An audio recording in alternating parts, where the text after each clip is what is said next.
नमस्कार मित्रों, डॉक्टर संजीव भानावत के चैनल में आपका हार्दिक स्वागत, अभिनंदन। श्याम माथुर राजस्थान के वरिष्ठ पत्रकार, एक लंबा जीवन पत्रकारिता में बिताते हुए आपने कुछ विशिष्ट क्षेत्रों में विशेषज्ञता हासिल की। आज हम उनके जीवन के कुछ उन्हीं अनुभवों पर केंद्रित संवाद करेंगे। श्याम जी, बहुत बहुत नमस्कार। नमस्कार, स्वागत है हमारे इस कार्यक्रम में। आपका बहुत बड़ा योगदान रहा राजस्थान की पत्रकारिता में और विशेषकर फिल्म पत्रकारिता। यहाँ तक जो आपकी पहुंचने की पूरी यात्रा है, आपके जो अनुभव, उनकी बात अपन विस्तार से करेंगे, लेकिन चर्चा की शुरुआत करेंगे अपन आपके बाल्यकाल से। आज जब जीवन के छठे दशक में आप प्रवेश कर चुके हैं और जब आप ये जानना चाहें, क्योंकि आज के श्याम माथुर से बहुत सारे लोग परिचित होंगे, लेकिन उनकी जो पूरी संघर्ष गाथा है, अजमेर में आपका जन्म हुआ, किस तरह का पारिवारिक माहौल था, क्या पत्रकारिता का या साहित्यिक संस्कार आपको बचपन से मिले या विद्यालय में मिले, किस तरह का सोच आपका था, तो जो पूरी परवरिश आपकी हुई उसके बारे में जब आज मैं आपसे पूछता हूँ तो आप अपने उस बचपन को किस रूप में देखते हैं, वो हमारे साथ साझा करें अपने अनुभव। एक तो आपका बहुत बहुत आभार कि आपने मेरे गुजरे जीवन पर नजर डालने का एक बहुत अच्छा अवसर मेरे को दिया है। मैं अब आज जब 60 के दशक में चल रहा हूँ जीवन के, तो जब पीछे मुड़ के देखता हूँ तो मैं अपने आप को दूसरे तमाम लोगों से बहुत खुशकिस्मत मानता हूँ। खुशकिस्मत इस लिहाज से कि संघर्ष लगभग सबकी जिंदगी में किसी न किसी रूप में मौजूद रहता है। बचपन में हमने भी संघर्ष किया और कुछ प्रकृति का ऐसा प्रकोप रहा कि माँ बाबूजी बहुत जल्दी उनका साया मेरे सिर से उठ गया। लेकिन जो मेरे दादाजी थे और मेरी दादी जी थी और चाचा जी या परिवार के जो दूसरे लोग थे, क्योंकि संयुक्त परिवार में हम लोग बड़े हुए, तो उनका बहुत बड़ा योगदान हमारे जीवन में रहा। अच्छा, जब आपके माता पिता जी का देहावसान हुआ उस समय आप किस उम्र के, कौन से दौर में थे? बाबूजी जब शांत हुए तो मैं करीब 3 साल का था। अच्छा, तो जाहिर है कि 3 साल की वजह से कोई स्मृति याद नहीं है। और जब माँ शांत हुई तब लगभग मैं 11 साल का था। थोड़ी बहुत स्मृति माँ से जुड़ी हुई रही है। तो जो मेरे दादाजी थे वो एक तो उर्दू भाषा के बहुत अच्छे जानकार थे और वो अजमेर की कोर्ट में, जिसको कचहरी उस समय बोला करते थे, आसम कोर्ट, डिस्ट्रिक्ट कोर्ट वगैरह, तो कचहरी में वो पेशकार के पद पे काम करते थे। और उनकी उर्दू इतनी अच्छी थी कि बड़े बड़े वकील जो अजमेर में जिनके नाम थे, यहाँ तक कि जज भी उर्दू का कोई मामला पढ़वाना है तो वो दादाजी के पास आते थे। तो जो कोर्ट में उनकी नौकरी थी, उसके बाद हमारे घर पे भी इस तरह की बैठ के कि सब, मेरे दादाजी का नाम भंवरलाल जी था, सब कई लोग आते थे, भंवरलाल जी ये उर्दू में कोई खत है, क्योंकि उस समय ब्रिटिश काल के बाद भी बहुत समय तक कोर्ट में उनकी पढ़ाई तो ब्रिटिश भारत में हुई। हाँ, उसी को भी। तो उर्दू को लेके हमारे घर में तो बड़ा वो रहता था, लिखने पढ़ने का माहौल। और जब दादाजी को देखते थे तो हम भी बहुत सारे उर्दू के शब्द और चीजों को हम लोग सीखते चले गए। इत्तेफाक से घर में लिखने पढ़ने का माहौल हमेशा से रहा। और वैसे भी हम लोगों के यहाँ बच्चों को, चाहे लड़कियां हो या लड़के, उनको पढ़ाने पर हमेशा जोर रहता है। तो पढ़ने लिखने का माहौल घर में शुरू से रहा। मतलब आपके दादाजी से तो भाषा की प्रेरणा मिली, तो आपके जो और भाई बहन थे उन सबकी पढ़ने लिखने में अभिरुचि रही। और मतलब MA BA तो बहुत मामूली बात हुआ करती थी उसमें। घर का हर बच्चा कोई MA पढ़ रहा है, कोई कहाँ जा रहा है, तो सब पढ़ने लिखने का एक इस तरह का माहौल रहा। और चूंकि हम लोग कायस्थ समुदाय को बिलोंग करते हैं, चित्रगुप्त के वंशज अपने आप को मानते हैं, और आज भी हम साल में 2 बार कलम और दवात की पूजा करते हैं। मैं समझता हूँ कोई और समुदाय ऐसा नहीं है जो कलम और दवात की पूजा करता हो। साल में 2 बार हमारे यहाँ पूजा होती है। तो उसके पीछे ये संस्कार है कि ये कलम और दवात ही है जिससे चित्रगुप्त सबका लेखा जोखा रखते हैं। हम इस कलम दवात से ही अपनी और दूसरे लोगों की तकदीर और तकदीर उसको बदलने की कोशिश कर सकते हैं। तो वो एक संस्कार शुरू से घर में रहे कि लिखने पढ़ने का रहा। और अजमेर में कायस्थ मोहल्ला जो पुराना शहर है, उसमें हम लोग बड़े हुए। और वहाँ घर के बहुत नजदीक एक लाइब्रेरी हुआ करती थी। अब तो हम देख रहे हैं कि शहरों में लाइब्रेरी लगभग वो भी उनका अस्तित्व लोग जाते नहीं, लेकिन एक सार्वजनिक लाइब्रेरी हमारे घर पे ठीक नजदीक थी।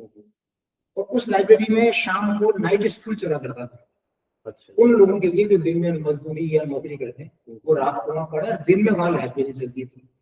तो सारे अखबार मैगजीन्स उस लाइब्रेरी में आते थे। और चूंकि हम लोग बहुत छोटे थे और पढ़ाई का इतना दबाव नहीं था, तो जो भी वक्त मिलता था हम उस लाइब्रेरी में बिताते थे। तो मैं समझता हूँ वहां से पढ़ने का तो ये जो लाइब्रेरी में जाने के संस्कार मिले, उस समय आपको कुछ याद है, आप कौन सी क्लास में थे? हम लोग मोहल्ले में हमारा स्कूल था, तो 5वीं 6वीं क्लास से मैं लाइब्रेरी से मेरी दोस्ती हुई। मतलब अखबार से पहले दोस्ती आपकी 5वीं 6वीं क्लास में नहीं होगी?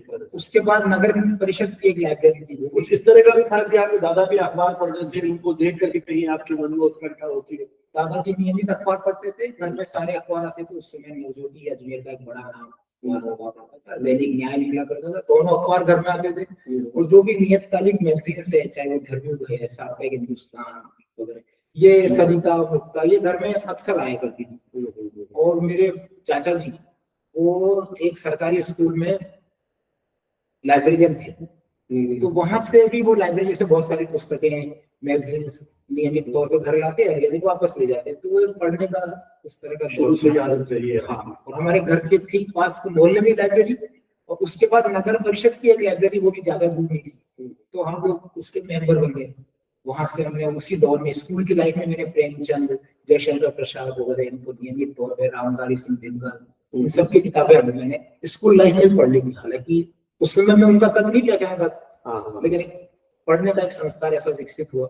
और अजमेर का सूचना केंद्र जो था, उसमें भी राजस्थान सरकार की, जैसा आपने कहा कि प्रसाद को भी आपने पढ़ा जी, लेकिन श्याम जी प्रसाद की जो भाषा थी वो तो बड़ा बहुत परिमार्जित और परिनिष्ठित भाषा है। तो क्या वो विद्यालय में पढ़ने वाले श्याम माथुर उसको कहीं समझने में समर्थ थे, या उस समय किस तरह की कुछ याद है आपको? कैसा? कोई अच्छी बात पूछी आपने।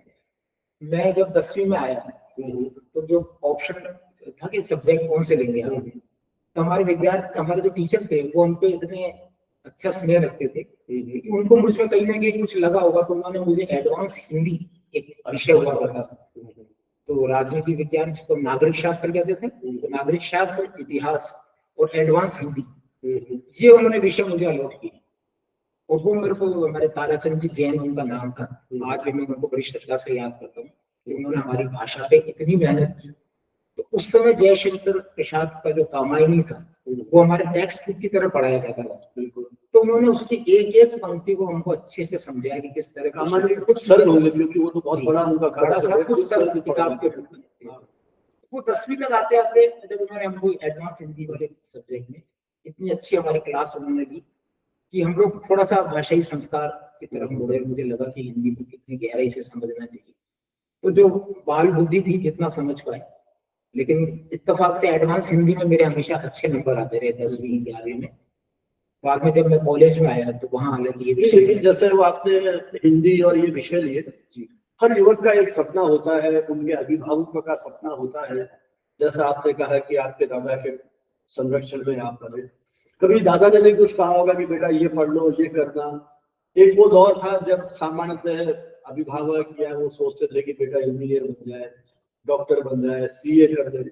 तो कहीं आपके दादा ने कहा हो कि ये विषय लो, शिक्षकों ने कहा, या आपके मन में क्या इच्छा थी 10वीं तक आते आते कि आपको जीवन में क्या करना, कहीं कुछ सोचा, या जैसे समय का प्रवाह है जहाँ ले जाए वहां पैसे चले गए? आपको बहुत प्लान वे तो नहीं किया, लेकिन क्या 70 के दशक में संजय जी तो रेडियो उस समय मनोरंजन का बहुत बड़ा जरिया था, जिसमें और रेडियो रहना भी अपने आप में एक विलासिता की बात है। बिल्कुल उसी दौर में बिना का गीत माला जैसा प्रोग्राम आता था, और रेडियो सेटों पे और भी फिल्मी गानों के प्रोग्राम। तो उस दशक में 70 के दशक में बिना का गीत माला के बहाने या विविध भारती के बहाने फिल्मी गानों की तरफ एक रुझान हुआ, और फिल्मी गानों के साथ साथ सिनेमा की तरफ भी रुझान हुआ। 70 के दशक में जब मैं करीब 10-12 साल का रहा हुआ, फिल्मों को लेके अजीब सा सम्मोहन मन में जागा, और इतना ज्यादा कि आज तो हम लोग घर घर में देखते हैं कि OTT और दूसरे प्लेटफॉर्म्स हैं, हर घर में सिनेमा मौजूद है, चाहे जब देखो कोई रोक भी नहीं है। उस समय तो सिनेमा की बात करना भी एक पारंपरिक मध्यम वर्गीय परिवार में ऐसा भी कभी हुआ कि क्लासेस बंक करके घर में नहीं बता के फिल्में देखने पहुंच जाते थे? लगभग हर शुक्रवार को ये रूटीन था कि आज क्लास बंक करना है। घर वाले पूरी पहरेदारी करते थे कि आज उसको भेजना है स्कूल, और फिर वो पीछे पड़ते हुए देखते थे। मैं यहाँ पे टिकट खरीदने के लिए पैसा कहाँ से आता था? ₹1.60 का टिकट होता था। पॉकेट मनी मिलती थी आपको या? पॉकेट मनी मिलती थी। ₹1.60 का सिर्फ टिकट होता था थर्ड क्लास। फर्स्ट क्लास का ₹3 का था। तो वो 1.60 वाला आगे आगे बैठ के सबसे आगे बैठ के देखते थे और घर वालों से छुपा के उस पैसे को पूरे हफ्ते बचाते थे कि शुक्रवार को जब नई फिल्म लगी, घर वाले इस कोशिश में रहते थे कि उसको सिनेमा से दूर किया जाए। लेकिन मेरे को आज भी याद है कि हमारे अजमेर में जो एक सिनेमा घर था प्रभात टॉकीज, उसमें जब नई फिल्म लगती थी तो उसमें टिकट देने के बजाय वो हाथ पे सील लगाया करते थे कि आप खिड़की में आपने अंदर हाथ दिया, ₹1.60 रख दीजिए, वो सील लगा देते और जाइए फिल्म देखिए। अब 3 घंटे का फिल्म देख रहे हैं तो पहले तो ये ध्यान रखना है कि वो सील हटनी नहीं चाहिए, कभी भी आके चेक करता, कभी भी चेकिंग हो जाएगा। तो जब फिल्म छूट गई तो उसको हम मिटाने की कोशिश करते तो मिटती नहीं, घर पे पता नहीं चल जाए तो वो घर पर पहुंचाने के लिए घर वाले घर पहुंचते कहते हाथ दिखाओ, और जैसे हाथ दिखाया निशान दिख रहा नीला नीला, धुनाई शुरू। उस दौर में मेरे को घटना आज भी याद है कि स्क्रीन अखबार तब भी बड़ा पॉपुलर था और बहुत नाम रहा उसका। तो 50 पैसे का शायद आता था, तो वो पैसे बचा के मैं एक दिन स्क्रीन अखबार घर पे ले आया और चोरी छुपे उसको पढ़ने की कोशिश कर रहा था। घर वालों ने देखा तो अच्छी खासी मिठाई मिली और उनको लगा ये फिल्म की बातें कर रहा है, जबकि पढ़ लिख के आप कुछ बनिए, कुछ भी। अच्छा, आप फिल्म देख के आते थे जी, तो घर पे बड़े उत्साह के साथ फिल्म की कहानी, उनके गानों के बारे में? नहीं नशा नहीं होता। तो फिर कैसे उनको मालूम पड़ा कि आपको फिल्म के प्रति इतनी दीवानगी है? एक तो अजमेर इतना छोटा शहर है, लोग पहुंचा देते थे वहाँ चाहे कि कोई काम में छुप के दो वो लगभग मुश्किल से ही, तो पता लग ही जाता था कि आज ये फिल्म देखनी है। फिल्म देखे दोस्तों के साथ जाते थे, अकेले जाते थे? ज्यादातर मामलों में अकेली, क्योंकि दोस्तों के परिवार के अपने बंधन थे और मैं उन बंधनों को मानता नहीं था। मुझे फिल्म का ऐसा आकर्षण था और इतना आकर्षण था कि अजमेर में 6 सिनेमाघर थे, तो लगभग कई साल तक ये स्थिति रही कि सभी 6 सिनेमाघरों की फिल्में मेरी देखी हुई। फिर मैं अखबार टटोलता कि अब क्या करें, तो अजमेर के पास एक कस्बा है किशनगढ़, किशनगढ़ के सिनेमाघर में कौन सी फिल्म चल रही है, ओहो, इतना पागल हम लोग पढ़ गए और अपनी साइकिल पे मैं 30 किलोमीटर दूर किशनगढ़ जाके फिल्म देखता था। और घर वालों के साथ दिन भर काम थे, तो मुझे बताना पड़ता कि मैं किशनगढ़ गया था क्योंकि गगनदीप सिनेमा में फला फिल्म लगी। तो फिल्म का इतना जबरदस्त आकर्षण था। तो पहली फिल्म कब देखी आपने, कौन सी क्लास में थे, याद है कुछ? एग्जैक्ट तो याद नहीं है, लेकिन मुझे याद है कि जब राज कपूर की बॉबी रिलीज हुई थी तो पहली बार अजमेर में कोई फिल्म 6 शो में लगी। 6 शो यानी सुबह 6 बजे उसका पहला शो, और मुझे फर्स्ट शो का जबरदस्त क्रेज लंबे समय तक रहा, बाद में भी रहा। तो मैं सुबह 6 बजे वो फिल्म देखने के लिए मैंने बहुत प्लानिंग की और घर वालों को बताने का तो सवाल ही नहीं था, लेकिन मैंने ये जरूर कहा कि आज सुबह हमारे स्कूल में स्पोर्ट्स का कोई पीरियड है, मुझे जल्दी जाना है। और मैं सीधा 9 बजे से सिनेमाघर में बॉबी देखने पहुंच गया था और बॉबी के हिसाब से मेरी उम्र 11 या 12 साल की। उसमें अलाउ कर दिया पिक्चर में अंदर जाने में? कोई दिक्कत उस समय कोई ऐसी रोक टोक सिनेमाघर में नहीं थी, वो जबरदस्त क्रेज सिनेमाघर था। तो बहुत, लेकिन शान जी आप हर वीक सिनेमा देखते थे और सिनेमा में जैसे बॉबी फिल्म की आपने बात की, वो तो एक युवा प्रेम की उस पर केंद्रित सारी फिल्म थी, तो आपके जीवन में भी, क्योंकि वो एक किशोर वय थी और बहुत आसान है कि जीवन भटक जाए लगातार फिल्में देखते देखते, तो उस समय आपके मन का कोई अंतर्मन किस तरह का फिल्म दिखाते थे? प्रेम भी था और कहीं थ्रिल भी होगा, कहीं सस्पेंस भी होगा, कहीं क्राइम भी होगा, तो किस तरह की फिल्में आपको उस समय लुभाती थी? और फिल्मों को लेकर विश्लेषण तो बाद में जब बड़े हुए तो हमको उस समय तो जाना है फिल्म देखनी थी, कोई नई फिल्म आ गई तो वो हमको देखनी थी। अच्छा, क्लास में टीचर से कभी नहीं टोका? आपकी एब्सेंट लगती होगी वहाँ, कहाँ थे? बिल्कुल लगती थी, लेकिन चूंकि हम सरकारी स्कूलों में पढ़े वो ज्यादा बहुत ज्यादा पहली बात। दूसरी बात है कि मैं एक्स्ट्रा एक्टिविटीज में वहाँ स्कूल में बहुत सक्रिय रहता था, तो टीचर सब स्नेह रखते थे मुझसे कि यार जैसे लाल बहादुर शास्त्री की जयंती से लेके राजेंद्र प्रसाद की जयंती या कोई भी प्रोग्राम हो तो उसमें शाम होटल का एक भाषण हो गई, भाषण भी बोलते थे, तो वो उनका टीचर्स का अच्छा स्नेह लेकर आ गया, ये अच्छा लिखता पढ़ता था।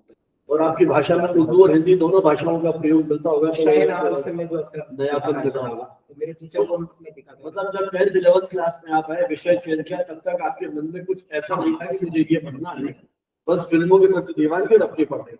तो पढ़ाई में किस तरह के मार्क्स आते थे आपका? मतलब प्रतिभाशाली विद्यार्थी थे, एवरेज स्टूडेंट थे या औसत दर्जे का विद्यार्थी रहा? अच्छा, तब से लेकर अब तक आज भी विद्यार्थी औसत दर्जे का। स्कूली किताबों से बहुत ज्यादा नहीं, बस इतना ही कि अपन पास हो जाए।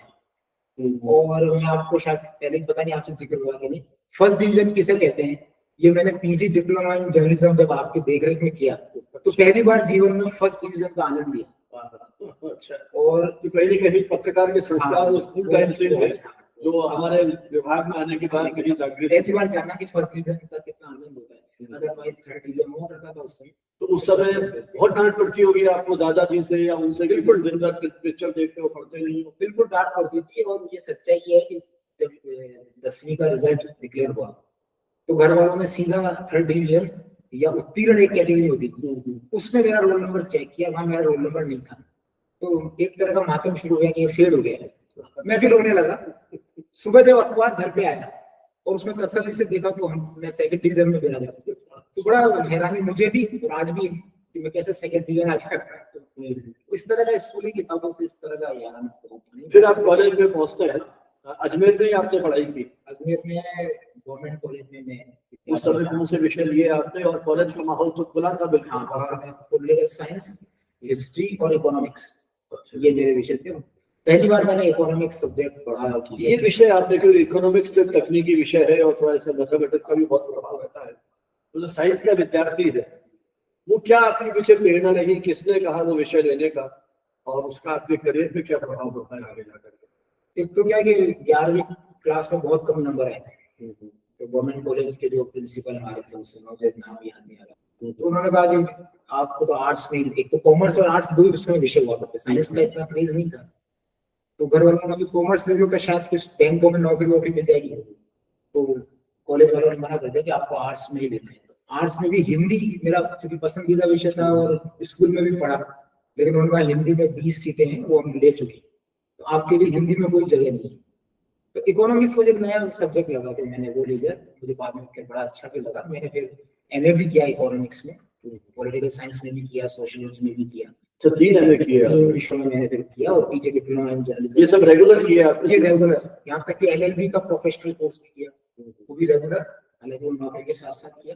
गवर्नमेंट कॉलेज अजमेर में ही सही मायने में उन्होंने मेरे को बढ़ा और आगे बढ़ने के लिए जमीन ऐसी मुहैया कराई कि जो कुछ भी आज थोड़ा बहुत शायद जी देखिए, स्कूल में तो फिर भी शिक्षकों का बंधन होता है, एक अनुशासन होता है, लेकिन कॉलेज में तो एक बिल्कुल उन्मुक्त वातावरण, और फिल्मों का आपका शौक तब भी ऐसे ही बना रहा होगा। तो उस सारे दौर में आपने पढ़ाई, करियर और ये आपका फिल्म, इसको कैसे संतुलित किया या कैसे अपनी उस शैक्षिक यात्रा को आगे बढ़ाया? जैसा मैंने शुरू में बताया कि माँ बाप जी जल्दी शांत हो गए और दादाजी और चाचा जी वगैरह ने मिलकर हमारी परवरिश की, तो परिवार पे थोड़ा आर्थिक दबाव था और घर वालों की अपेक्षा थी कि अब आप कॉलेज में आ गए तो फटाफट ग्रेजुएशन करो और संभव हो तो कहीं नौकरी करो ताकि घर लोग मदद मिले। अब चूंकि मैं स्कूल लाइफ से एक्स्ट्रा एक्टिविटीज में सक्रिय था, भाषण देना भी, तो कॉलेज में भी मैंने ये सब शुरू किया। वहाँ डिबेट और ये सब में थोड़ा बहुत भाग लेता था, कहानी लेखन में। हमारे कॉलेज का एक वो भी निकला करता था हर महीने अखबार, कॉलेज टाइम्स के नाम से न्यूज़लेटर, उसमें मेरी कहानी छपती थी। तो मैं ये जो चीजें थी जो कॉलेज में एक्टिविटी होती थी, इनकी खबरें लेके अजमेर के जो लोकल अखबार थे वहां जाएंगे। तो दैनिक न्याय का दफ्तर हमारे कॉलेज के बहुत नजदीक था। ये स्वतंत्र प्रेरणा से जाते थे आप या शिक्षक? स्वतंत्र प्रेरणा से इसलिए जाता था कि मैं चूंकि उसमें इनाम, अच्छा, नाम छप जाएगा तो मेरा नाम छपेगा कहीं, श्याम ने तीसरा पुरस्कार जीता या दूसरा जीता, तो मैं खबरें लेके वहां पहुंच जाता था और अपना सर्टिफिकेट दिखा के उनको बताता कि ये मैंने देखा। तो वो फोटो के ब्लॉग भी बनवा के ले जाते हो ताकि फोटो भी छप जाए? ब्लॉग तो क्योंकि अफोर्ड नहीं कर सकता। अच्छा, इसलिए कैसे लगते थे, अखबार वाले बोलते कि आप ब्लॉग बनवा के आप खुद लाइए, आप पहले तो वही दौर का खुद ही लाइए तब तो छापेंगे। तो खबरें छप जाती थी, वो मेरे लिए बहुत ज्यादा, मैं उस दिन शहर का हीरो होता था, अपने आप को हीरो मानता था कि मेरा नाम छपे। तो वो एक अखबार के दफ्तर में जाने से थोड़ा मेरा रुझान हुआ, और पंडित विश्वदेव शर्मा जो उस समय दैनिक न्याय के संपादक संस्थापक थे, उनका बड़ा वरद हस्त मुझ पे था। तो मैं चूंकि अक्सर जाता था खबरें लेके, तो मुझे पहचान लगे। तो एक दिन मैंने उनसे ऐसे जिक्र किया कि मैं कॉलेज में पढ़ रहा हूँ, लेकिन मेरे पास काफी समय होता है क्योंकि कॉलेज की क्लासेस तो 3-4 घंटे लगती है, और जो पढ़ लिया वो काफी है, अलग से मैं पढ़ना जरूरी नहीं मानता। तो मैंने कहा आपके यहाँ संभव हो तो मैं पढ़ना चाहता हूँ। घर वालों की मर्जी के खिलाफ मैंने फिर दैनिक न्याय ज्वाइन कर लिया। तब कौन सी क्लास में थे? तब मैं सेकंड ईयर में था, ग्रेजुएशन हो गई था, 17-18 वर्ष की उम्र में एक तरह से आपका प्रवेश हो गया। हाँ, ग्रेजुएशन किया ही था। और घर वालों को मैंने बताया भी, 1-2 महीने तक तो उनको पता ही नहीं लगा। मैं कॉलेज से करीब 11 बजे फ्री होता और मैं अगली गली में दैनिक न्याय का दफ्तर था, तो मैं वहां चल जाता और थोड़ा बहुत। आप पहली बार जब अखबार में गए या विश्व दिल्ली से आप गए, कुछ इंटरव्यू लिया उन्होंने या क्या बेटा कल से आ जा रहा? उन्होंने एक तो मेरी हैंड राइटिंग, अच्छा, उससे प्रभावित थे वो। हाथ से लिख के लिया था वो खबर, बोले राइटिंग तुम्हारी बड़ी अच्छी है, लिखा भी तुमने अच्छा है और भाषाई त्रुटियां उसमें नहीं किया बराबर थी, तो उनको अच्छा लगा कि तुम्हारी भाषा ठीक है। तो फिर भी उन्होंने मुझे सबसे पहले प्रूफ रीडिंग का काम सौंपा। अच्छा, बोले कम से कम 1 साल आप प्रूफ रीडिंग कीजिए। ये उनका सिखाने का अंदाज था। कोई भी पत्रकार बनना चाहता है तो भाषाई मोर्चे पर मजबूत होना चाहिए, ये उनका विचार था। क्योंकि अब आप 1 साल तक सिर्फ प्रूफ पढ़ा करोगे, प्रूफ पढ़ने का मतलब है कि कोई भी रिपोर्टर या लेखक आया है प्रपोजिंग के बाद भी जो स्थिति है, प्रूफ आप पढ़िए तो धीरे धीरे नई पीढ़ी समझती तो उसमें आप गलतियां निकालेंगे, कहाँ छोटी मात्रा बड़ी मात्रा, कौन सा शब्द सही है। और बीच में कोई एडिटिंग का मौका मिला तो मैं करके उनको दिखाता था कि सर इस शब्द को ऐसे लिखे हैं, तो उनको मेरा शायद ठीक लगा। तब उन्होंने कहा कि तुम में है क्षमता। करीब करीब 1 साल बाद फिर उन्होंने मुझे रिपोर्टिंग और डेस्क। तो जब आपने न्याय पे काम शुरू किया तो लेट नाइट ड्यूटीज पे रहती होंगी? शुरू में तो प्रूफ रीडिंग का काम था तो मैं दिन में ही करता था। अच्छा, रात में नहीं? घर में ज्यादा पता नहीं पड़ा कि क्या करते शुरू में पता ही नहीं लगा, मुझे लगा कॉलेज में देर हो रहा है। और फिर जब घर वालों को पता लगा तो जो मेरे बड़े भाई साहब हैं, जो मेरे पितृतुल्य हैं, उन्होंने मुझे यहाँ तक पहुंचाने में उनका बहुत बड़ा योगदान रहा। गणेश नयन जी माथुर उनका नाम है। वो न्याय के दफ्तर में मेरे को जबरन उठा के ले गए कि आप चलिए घर और पढ़ाई करो, सरकारी नौकरी करो, RS बनो, IAS बनो, नहीं तो क्लर्क बनो किसी कहीं में। ये अखबार की नौकरी उनको बहुत ज्यादा नहीं दिखी, लेकिन तब तक अखबार से एक तरह से इश्क हो गया। लेकिन ये जो आपकी यात्रा शुरू हुई तो क्या कोई उस समय ये सवैतनिक काम था कि अवैतनिक था? नहीं, पहले दिन से सवैतनिक काम था। अच्छा, और 80 रुपए महीने की मेरी तनख्वाह थी। तो उस समय 80 रुपए जब घर पे जाके आपने बताया होगा तो किसी प्रकार का तो उन्होंने यही कहा कि ये छोड़िए आप नौकरी।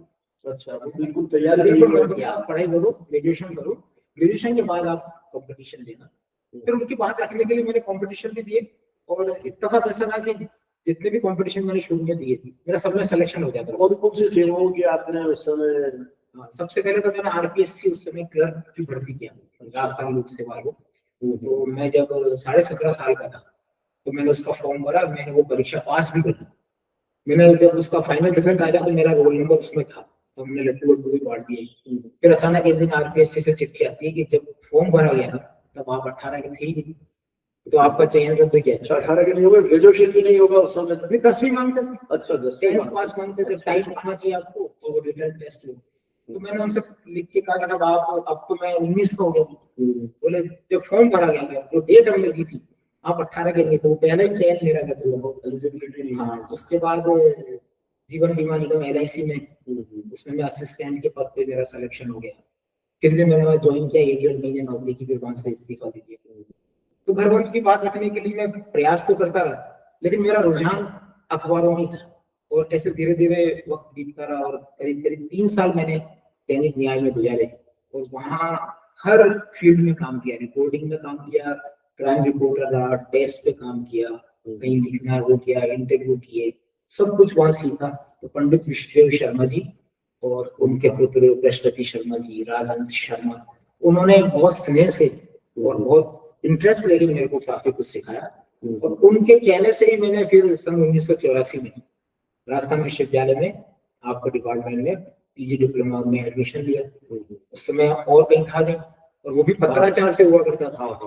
उसमें था कि आप घर रह के पढ़िए लेकिन एग्जाम देने आपको जयपुर। वो कंटेंट के लगते थे, लगते थे। तो उनके कहने से उनको लगा कि इस वक्त कहीं ना कहीं संस्कार। तो औपचारिक जब पढ़ाई आपके डिपार्टमेंट में की तब मुझे लगा कि ये तो बहुत अच्छा विषय है और अब तो मुझे इसी दिशा में आगे एक तरह से कमिटमेंट 84 में पक्का हो गया था। कोई और बातें नहीं करेंगे, हम अखबार में करेंगे। और जैसे घर वालों ने भी हटाया ध्यान दिया कि इसको समझ नहीं आता। और कोई युवा तुर्क जैसी दौर था कि समाज को बदल डालेंगे, दुनिया बदल देंगे और सब कुछ चेंज करेंगे, पत्रकारिता करेंगे। पत्रकारिता का एक प्रतिष्ठा सम्मान बहुत था उस समय, पत्रकार होना बहुत बड़ी बात हुआ करती थी। मेरे दादाजी को जब ये बात पता लगी कि मैं खबरें लिखता हूँ तो बड़े खुश लोग होती है, तो बहुत इम्पोर्टेंट काम है।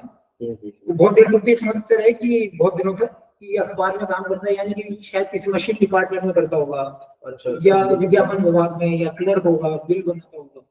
तो उनको पता लगा कि ये मैं खबरें लिखता हूँ और मेरी लिखी हुई खबरें लिखे हो, फिर उनको लगा होगा कभी कलेक्टर साहब से बात की, कभी नेताओं से बात की, तो थोड़ा लगता होगा कि नहीं बेटा लोग ठीक लगा जी ये तो इम्पोर्टेंट काम है, करो तुम इसको आगे बढ़ो।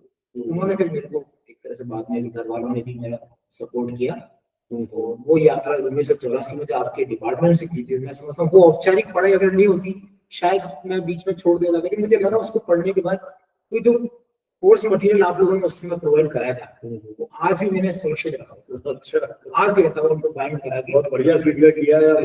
बाइंड करा के उनको 3 बाइंड बुक्स मेरी आज भी रखी हुई है। और उसमें उस समय के जो नामचीन लेखक थे, चंद्रगुप्त वार्ष्णेय या कंवर सुराना जी हैं, या आपके उसमें पाठ हैं डॉक्टर रमेश जैन के पाठ, चंद्रगुप्त वार्ष्णेय के जो हिंदी भाषा के जो पाठ हैं बिल्कुल उनका कोई मुकाबला नहीं, उनसे भाषा के संस्कार इतने मजबूत है। वो आज भी मैंने कंटेंट उसमें संवाद किए, तभी बाइंड करा थे जो आप डाक से भेजा करते थे। वहां तो मुझे लगा तो पत्रकारिता तो बहुत कैसे कैसे नामचीन लोग, पंडित मनीष शंकर विद्यार्थी, बाबूराव विष्णुराव मकसद को आपने समझा, वो मैंने आपके कोर्स में फिर से समझा, समाज में क्या योगदान है, पत्रकार की क्या भूमिका हो सकती है, उससे समझा। तो मुझे लगा कि मैं उससे पहले तक मैं ईमानदारी से उसमें बहुत कैजुअली लिया करता था कि अखबार में काम करना, एक खबर ले आए आपने दे दी, छप गई, आपने इस पे काम कर, बहुत कैजुअली लिया करता था। जैसे उसकी औपचारिक पढ़ाई की है उसे लगा मैंने तो बहुत महत्वपूर्ण क्षेत्र है जीवन का, और अगर हमारे मन में कुछ स्पार्क है, हम कुछ करना चाहते हैं, तो मैं समझता हूँ पत्रकारिता बहुत अच्छा माध्यम तब भी था, आज भी। शाम जी उस समय तक आप ग्रेजुएशन कर चुके थे जी, फिर डिप्लोमा आपने किया, और ये जो एमए आपने हिस्ट्री और सोशियोलॉजी वगैरह की, ये बात की बात है? ये इसके बाद इसके बाद की। तो फिर आप अजमेर से जयपुर आना कैसे हुआ? जब हम स्कूल में थे और हमारे जो हिंदी के टीचर थे, तो जब भी हम किसी शब्द को लेकर अटकते या कोई बहस होती तो वो कहते हैं कि ऊपर लाइब्रेरी में जाइए और नवभारत टाइम्स लेके आना नीचे। और किसी शब्द को प्रमाणित कैसे मानेंगे? नवभारत टाइम्स में जो लिखा है। वजह ये थी कि उस समय नवभारत टाइम्स के संपादक थे सच्चिदानंद हीरानंद वात्स्यायन अज्ञे जैसे साहित्यकार, बिल्कुल दिनमान में रहे वो। तो और अखबार उनको इतना सम्मान देता था कि अज्ञे का नाम मास पेड के ऊपर लिखा रहता था, संपादक सच्चिदानंद हीरानंद वात्स्यायन अज्ञे। तो अज्ञे का कद हमारे टीचर ने उनको बताया कि बहुत बड़े छायावादी कवि और ये सब, अब तो हम पहचानते हैं। तो मेरे मन में आया कि नवभारत टाइम्स ऐसा अखबार है, हमारे टीचर भी उसका रेफरेंस लेते हैं। तो मेरे मन में वो एक सपना आया कि नवभारत टाइम्स में काश हमको नौकरी मिले, हम करें। उस समय वो दिल्ली से निकला करता था, तो हम अपने आप को शेख चिल्ली का सपना मानते थे कि नवभारत टाइम्स तक हम क्या जा पाएंगे, दिल्ली हमारे लिए बहुत बड़ी बात है। लेकिन कुछ समय का ऐसा चक्र रहा कि अचानक घोषणा हुई कि नवभारत टाइम्स जयपुर से अपना संस्करण शुरू करें। अजमेर में जो हमारे पत्रकार साथी थे, अनिल लोढ़ा जी का मैं खास तौर से जिक्र करूंगा, उन्होंने शुरू से मेरे को अच्छा सपोर्ट किया और अच्छा स्नेह रखा। अच्छा, जब आप न्याय में तो अदिति के साथ आपका संवाद शुरू हो गया था? वो इसलिए हो गया था कि अनिल लोढ़ा कॉलेज में हमारे वरिष्ठ थे, प्रेसिडेंट भी थे, प्रेसिडेंट भी रहे, तो हम उनके साथ बहुत अच्छे डिबेट में भी थे, बहुत अच्छे डिबेट में, तो कुछ डिबेट बोली है उनके साथ रहे, तो उनसे उस तरह का रिश्ता हो गया था। तो उन्होंने मुझे बताया कि नवभारत टाइम्स जो है उसका जयपुर एडिशन शुरू हो रहा है, अब तुम 2-3 साल हो गए या न्याय में, तुम चाहो तो वहाँ प्रयास करो। तो उस समय उनके प्रेरणा से मैंने नवभारत टाइम्स पर अप्लाई किया, एप्लीकेशन मांगी उन्होंने और लिखित परीक्षा, और इतनी संख्या में लोग उस परीक्षा में बैठे कि जयपुर में तो केंद्रीय विद्यालय क्रमांक 1 बजाज नगर पूरा भर गया, पूरा भर गया, वहां परीक्षा हुई। और उस परीक्षा की कॉपियां राजेंद्र माथुर साहब जो नवभारत टाइम्स के उन्होंने उसकी कॉपी चेक की, लेकिन इत्तेफाक से मेरा उस पहली परीक्षा में सिलेक्शन नहीं हो पाया। उसके बाद नवभारत टाइम्स का पटना में संस्करण शुरू हुआ, फिर वैकेंसी निकली, मैंने फिर अप्लाई किया और दिल्ली में परीक्षा हुई, इंटरव्यू हुआ और मेरा नवभारत टाइम्स पटना में सिलेक्शन हो गया उप संपादक के पद। ये कौन से वर्ष की बात कर रहे हैं आप? ये मैं बात कर रहा हूँ 1985। अच्छा, 85। बड़ा खुश हुआ पहले तो मैं, लेकिन पटना एक तो इतना दूर, दूसरा मेरा क्या है कि घर से थोड़ा ऐसा जुड़ाव रहा शुरू से, जिसको साइंस की भाषा में या मेडिकल भाषा में होम सिकनेस कहते हैं। तो वो लोगों ने कहा होम सिकनेस है मुझे, तो हालांकि उसको अपनी कमजोरी नहीं मानता, वो मेरी ताकत है घर से जुड़ा रहना। तो मैंने पटना हालांकि मैं गया, ज्वाइन भी किया, लेकिन मैं अगले ही हफ्ते वापस आ गया। ये कहेंगे कि मुझे पटना काम नहीं करना, मुझे घर के नजदीक रहना है। बात आई गई होगी और नवा टाइम्स ने मेरा आवेदन नहीं माना कि घर के नजदीक, मतलब जब मैंने कहा भाई जयपुर में आप मुझे रख लीजिए, तो वो नहीं तैयार हुए और मैं पटना छोड़ के वापस अजमेर आ गया, फिर दैनिक न्याय ज्वाइन कर लिया। अच्छा। लगभग 1 साल इस घटना को गुजरा। एक दिन मेरे पास पत्र आया नवा टाइम्स जयपुर से। उस समय जयपुर नवा टाइम्स के संपादक थे श्याम सुंदर आचार्य जी। उनसे हमने काफी कुछ सीखा, वो हालांकि हमारे बीच नहीं है। तो उनका पत्र आया कि आपका जो नवा टाइम्स पटना में जो सिलेक्शन हुआ था, उसका सिलेक्शन लेटर लेके आप सिलेक्शन लेटर आप मुझे डाक से भेजिए। चिट्ठी आई थी। वो चिट्ठी मैंने हमारे मित्र अनिल लोहा जी को दिखाई। वो उस समय अजमेर में नवा टाइम्स के ब्यूरो चीफ थे। अच्छा। तो उन्होंने वो चिट्ठी पढ़ते ही कहा कि तुम इसको डाक से मत भेजो, तुम खुद पहुंच जाओ, ये तुम्हारे लिए बहुत अच्छा मौका है। वो समझ गए इसके पीछे क्या भावना थी। तो उनके कहे अनुसार मैं अगले ही दिन तो पटना का जो मेरा सिलेक्शन लेटर था वो लेके मैं जयपुर आया और श्याम सुंदर आचार्य जी से मिला। तो उन्होंने बताया कि हमको यहाँ 2 संपादकों की जरूरत है और नए सिरे से परीक्षा और इंटरव्यू से बचने की बजाय तो उन्होंने सोचा है कि जब जो सिलेक्टेड है तो आप चूंकि उस प्रक्रिया से गुजर चुके हो कि आपने लिखित परीक्षा दी, राजेंद्र माथुर साहब ने आपका ज्वाइन भी किया, अब आप यहाँ ज्वाइन कर सकते हैं। तो मेरी तो जैसे लॉटरी लग गई और मैं बिल्कुल तैयार हुआ, तुरंत आ गया। नवंबर 1986, 3 नवंबर, दिवाली के ठीक अगले दिन, भैया दूज के दिन मैंने नवाड़ा का संस्कार ज्वाइन किया। वैसे आचार्य जी अपने यहाँ क्लास लेने भी आते थे, मुझे पता नहीं वो संपर्क शिविर जो लगते थे उसमें आए या मुझे याद नहीं है, लेकिन बिना किसी परिचय के उनका खुद से पत्र आया और उन्होंने कहा कि आप मिलो। पत्र आज भी मेरे पास तो भाई खान सर को जयपुर खींच लाया, जयपुर खींच। लेकिन श्याम जी जब आप नवभारत टाइम्स में आए और राजेंद्र माथुर जी ने आपका इंटरव्यू लिया जी, और एक और ऐसा भी आता है जब राजेंद्र माथुर नवभारत टाइम्स के संपादक के रूप में जयपुर भी आते हैं और नेचुरली आपको तो उनके साथ काम करने का मौका मिला। माथुर साहब का एक बहुत बड़ा कद माना जाता है हिंदी पत्रकारिता में, तो उनके साथ जितना समय आपने काम किया, कोई ऐसे अनुभव जो आज की पीढ़ी हमारी पत्रकारिता कर रही है या जो विद्यार्थी हैं उनके लिए महत्वपूर्ण हो सकते हैं, कुछ याद आ रहे हैं तो बताएं सर। एक तो माथुर साहब हालांकि दिल्ली बैठते थे, लेकिन जितने भी संस्करण थे नवभारत टाइम्स के, चाहे पटना, मुंबई या जयपुर, हर संस्करण को बड़ी बारीकी से देखा करते थे और बिल्कुल रेगुलर आना जाना भी था। आना जाने में अक्सर महीने में एक आध विजिट होता सुने उनके भाषण, तो वो हर एडिशन को बहुत बारीकी से देखते थे और उन एडिशंस में जो कमियां होती थी भाषागत, तथ्यों की बात नहीं कर रहे, भाषागत उनको वो अंडरलाइन करके दिल्ली से हमारे पास भेजते थे और उससे हमने काफी कुछ भाषा के संस्कार जो और मजबूत उनकी वजह से। मैं एक छोटा सा उदाहरण दूंगा कि उस समय जयपुर का जो कथक केंद्र है, यहाँ एक फ्रांस की कोई पर्यटक या कोई महिला वो यहाँ कथक सीख रही थी। तो अपने आप में एक बड़ी खबर है कि फ्रांस की महिला कहाँ से आई, पेरिस या जहाँ से भी, और वो यहाँ जयपुर के कथक केंद्र में कथक सीख रही। तो हमारे जो संस्कृति संवाददाता थे उन्होंने उस पर स्टोरी की और जैसा हम लोग जो विदेशी लोग हैं उनकी भाषा लिखते समय कई बार उपमाएं और शब्द जोड़ देते हैं, तो उन्होंने लिखा कि भी फ्रांस की एक युवती जयपुर के कथक केंद्र में टाटा टई कर रही है। टाटा टई यानी ताता थई जो कथक में करते हैं, ये उन्होंने लिखा और ये अखबार में छपा भी। अब राजेंद्र माथुर साहब देखिए अखबार कितनी गहराई से देखते थे कि उन्होंने उस खबर को पढ़ा, वो उस समय दिल्ली थे, और उसको अंडरलाइन करके उन्होंने नोट लगा के वापस भेजा और उन्होंने लिखा कि फ्रांस की वोकाबुलरी में तय शब्द ही नहीं है। अच्छा, तो पहले जब हम लोग कई बार बोलते हैं अंग्रेजी के लिए तुमको क्या मांगता, तो वो आम फेम बात है, कॉमेडी की बात अलग है। तो उन्होंने लिखा कि फ्रांस के वोकाबुलरी में तय को तय बोला जाता है, तय तो है ही नहीं। अच्छा, तो अगर वो पर्यटक ताता थई है तो ताता थई ही बोल रही होगी। इतनी गहराई से उन्होंने लिखा, ये आप अंदाजा लगाइए कि कितने कौन संपादक, और ये तभी संभव है जब दूसरी भाषा के संस्कारों से परिचित उन्होंने लिखा। और मूल तो अंग्रेजी के थे, मूल तो अंग्रेजी के प्रोफेसर रहे, वोकाबुलरी में जो शब्द नहीं है वो आप उपमा में भी कैसे लिख सकते। ये बहुत बड़ी बात है। ऐसे ऐसे कई उदाहरण उनके साथ रहे, वो जो भाषा को पत्रकार के रूप में एक सजग और सतर्क दृष्टि, चाहे भाषा के स्तर पर है, तथ्यों के स्तर पर है, प्रस्तुति के स्तर पर है, मुझे लगता है बहुत कुछ प्रेरणा। उसके बाद हम लोग और सतर्क होकर भाषा का प्रयोग करने लगे, अच्छे से कोशिश करते रहे। बड़ी तो शाब्दी, जब आप आचार्य जी के कार्यकाल में नवभारत टाइम्स जयपुर में आते हैं जी, तो आपको शुरुआत जो होती है आपकी, वो किस तरह से, डेस्क पर रही या रिपोर्टिंग पर रही या फीचर पेज पर लगाया आपको, किस तरह से नवभारत टाइम्स में आपके करियर की शुरुआत होती है? अजमेर तो में एक छोटे से अखबार से निकल के आप एक इतने बड़े पत्र में आते हैं, तो वो जो एक अंतर्मन, उमंग, उल्लास, उत्साह, जैसा आपने कहा लॉटरी खुल गई, तो वो कुछ उस समय की स्मृतियां यदि आपके मन में हो।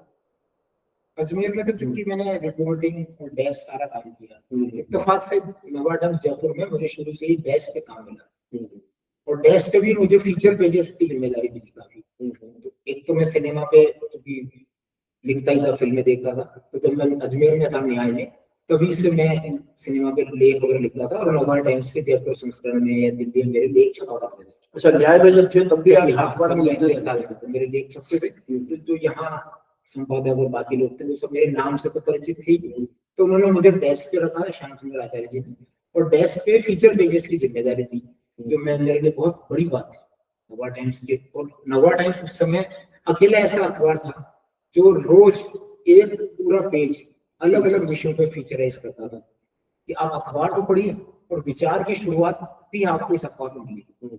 आज तो अखबारों में हम देखते हैं फीचर पेज लगभग गायब है, लेकिन नवा टाइम्स ऐसा अखबार था, रोज एक फीचर पेज अलग अलग विषयों पे। तो लंबे समय तक उसकी जिम्मेदारी मुझे मिली, तो मैंने अपने तय उसको जितना निभा सकता था वो प्रयास किया। तो वहां से जो है लेखन का मेरा एक मोड़, लेखन तो मेरे साथ संपर्क का भी बहुत विस्तार हुआ होगा, क्योंकि जब फीचर पे अलग अलग विषयों पे है तो पूरे लेखकों की टीम तैयार करना, आइडिया जनरेट करना, तो नेचुरली आपने एक राष्ट्रव्यापी नेटवर्क भी डेवलप किया होगा, उससे बहुत फायदा बाद में भी मिला।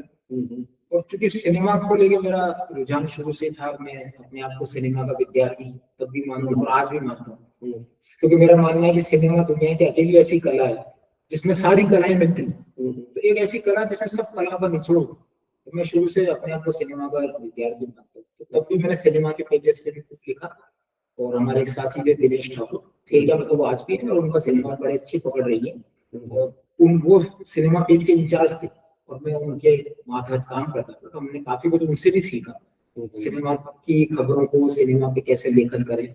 और उस समय सुरेंद्र प्रताप सिंह नवभारत टाइम्स के कार्यकारी संपादक हुआ करते थे, जिन्होंने बाद में आज तक के नाम से, तो कहीं ना कहीं उनकी नजरों में मेरे लेख शायद आए, तो उन्होंने इंटरनेशनल और नेशनल फिल्म फेस्टिवल हुआ करते थे, तो उन्होंने मेरा नाम रिकमेंड किया और मेरे को नवभारत टाइम्स की तरफ से फेस्टिवल्स में भेजा गया।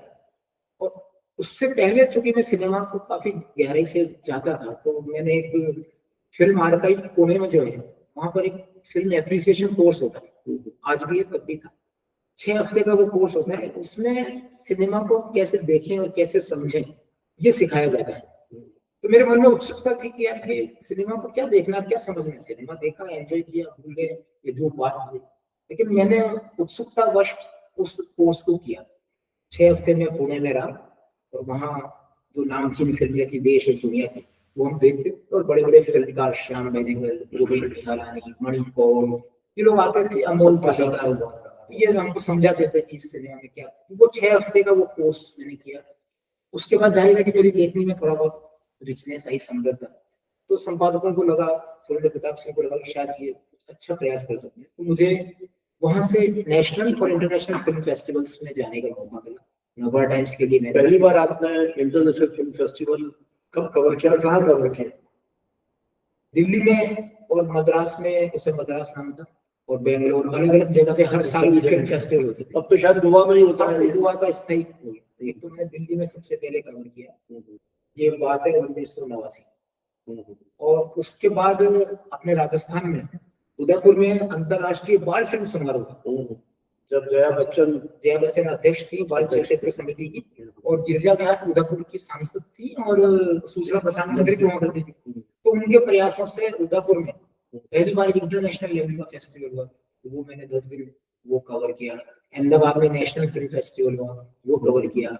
मुंबई में मामी फिल्म फेस्टिवल, जिसमें शॉर्ट फिल्म्स होती है, वो मैंने कवर किया। तो सिनेमा के जो फेस्टिवल्स है वो मैंने कवर काफी किया, उससे भी मेरे को देश और दुनिया की फिल्मों को समझने का। तो श्याम जी, आपने इतनी फिल्मों को देखा, इतने फिल्म कलाकारों से मिले, और जैसा मुझे जानकारी है आपने बहुत सारे फिल्म कलाकारों को इंटरव्यू भी किया, बल्कि मुझे तो मौका मिला आपके साथ कुछ फिल्म कलाकारों के साथ उठने बैठने का, बात करने का, आपके साथ मिलने गया था। तो कुछ बताएं आप कि कौन से आपके वो महत्वपूर्ण संस्मरण रहे। आपने अमिताभ बच्चन को इंटरव्यू किया, आपने समकालीन जो कलाकार हैं उनको इंटरव्यू किया, तो किस तरह की आपकी मतलब जो एक मूल्यांकन करेंगे आप हमारे इस फिल्म इंडस्ट्री का उन कलाकारों के माध्यम से, तो क्या क्या टिप्पणी करेंगे आप, क्या महसूस किया आपने? एक तो हाल के दौर की बात पहले करूंगा। अभी जो वर्तमान दौर है इसमें पीआर एजेंसीज जो है, आप देख रहे हैं कि जिन क्षेत्र में पीआर का बदलाव होता है, वो एजेंसी कॉर्पोरेट जो मार्केट है, कॉर्पोरेट बाजार वो बड़ा हावी है। तो जो फिल्म कलाकार हैं ये भी उन पीआर एजेंसियों के हाथ के खिलौने हैं। कितना मुस्कुराना है, कितना बोलना है, किस बारे में क्या कहना है, वो सब नियंत्रित है। लेकिन मैं इस मामले में अपने आप को खुशकिस्मत मानता हूँ कि हमने वो दौर देखा है जब फिल्म कलाकारों से हम सीधे 1-on-1 इंटरव्यू करते हैं, कई बार टेलीफोन पे भी किए, लेकिन उसमें पीआर एजेंसी का कोई दखल नहीं होता था। हम खुल के उनसे चर्चा करते, उनसे बात करते। ये आप 70-80 के दशक की बात कर रहे हैं? 80 और 90 के दशक की बात कर रहे हैं। तो बड़ा खुल के उनसे चर्चा होती थी, चाहे वो अमिताभ बच्चन हो, शाहरुख खान हो, वो लोग फिल्म पत्रकारों का बड़ा सम्मान भी करते थे। अब तो मैं देख रहा हूँ कि ऐसा कोई दौर नहीं है। अब अमिताभ बच्चन ने जब कौन बनेगा करोड़पति पहला सीजन शुरू हुआ था, मैंने तब उनको कवर किया, उसके सेट पे उनके साथ रहा, उनका मैंने इंटरव्यू भी किया। और जो मेरी पहली किताब है अमिताभ तुझे सलाम, उस किताब के लिए मैं खास तौर से उनका इंटरव्यू करने बॉम्बे गया। मैंने उनको पत्र लिखा कि मैं आपका इंटरव्यू करना चाहता हूँ। उनके स्टाफ का जवाब आया, आप इस तारीख को आइए। मैं गया, आधा घंटा तय हुआ था, उन्होंने 1.5 घंटा मुझसे खुल के बात की, घर पे खुल के बातचीत की। और बाद में मैंने उनको वो किताब भी भेजी, तो पत्र भी आया। तो ऐसे कई, तो वो समझते थे कि फिल्म पत्रकार की क्या अहमियत है, और वो जो लिख रहे हैं तो उनके लिखने का क्या प्रभाव, क्या। मैं यहाँ पर एक छोटा सा उदाहरण देना चाहूंगा कि जब 90s में बोफोर्स स्कैंडल देश में गूंज रहा था राजनीति में, राजीव गांधी और बोफोर्स का, उसमें अमिताभ बच्चन का नाम भी घसीटा गया था। सच गलत वो अलग बात है। तो उस समय अमिताभ बच्चन देश के मीडिया से बहुत नाराज थे और उन्होंने मीडिया से बात करना बंद कर दिया था, और किसी भी मीडिया को इंटरव्यू किसी तरह के नहीं लेते थे। उसी दौर में खुदा गवाह फिल्म की शूटिंग के दौरान वो जयपुर भी आए थे, और जयगढ़ में काफी हिस्सा खुदा गवाह का पिक्चराइज हुआ है। तो मैंने भी उसे कवर किया था। तब मैंने उस दौरान वो खुदा गवाह के लगभग उसी समय उन्होंने मीडिया से वापस दोस्ती की और बुला के इंटरव्यू देने लगे। तो मेरे एक सहज भाव से मुझसे सवाल किया था कि ये आप मीडिया से आपने 2 साल तक तो बुला रहा था, और अब आप मीडिया को बुला के इंटरव्यू दे रहे हो, तो ये दोस्ती की वजह क्या है? तो उन्होंने बड़ी अच्छी बात कही थी। उन्होंने कहा कि आज जो हमारे बीच गुजर रहा है, चाहे हम नाराज हैं, ये तो आने वाले समय में बात आई गई हो जाएगी। उन्होंने बताया कि मैं हाल ही अमित की टाइम्स ऑफ इंडिया की किताब आई 150 ईयर्स 70 ईयर्स, उस किताब को मैं पलट रहा था। उस किताब में टाइम्स ऑफ इंडिया के 150 चुनिंदा कवर पेज थे। उस कवर पेज में एक कवर पेज वो भी था जिसमें हेडलाइन लिखी हुई थी कि गली गली में शोर है, अमिताभ बच्चन चोर है। बोफोर्स को लेकर जो विरोध वगैरह हुआ, उसमें एक कोई नारा था, टाइम्स ऑफ इंडिया ने उसको हेडलाइन बनाया, और वो कवर पेज उसमें सेलेक्ट है। बाद में अदालत ने अमिताभ बच्चन को बरी कर दिया, लेकिन अमिताभ ने कहा कि वो जो बरी करने वाली खबर थी वो कवर पेज उसमें नहीं है। तो मुझे लगा कि आज आने वाली पीढ़ी जब इस किताब को देखेगी वो कहेगी कि चोरी थी, अमिताभ बच्चन नाम का कोई कलाकार हुआ करता था। तब मेरे मित्रों ने सबने सलाह दी कि आप भी अपनी बात रखें। तो ये अखबार की ताकत, पत्रकार की ताकत, इसको अमिताभ ने उस दौर में पहचान लिया, और आज तो उनसे इतना मीडिया से उनका याराना है।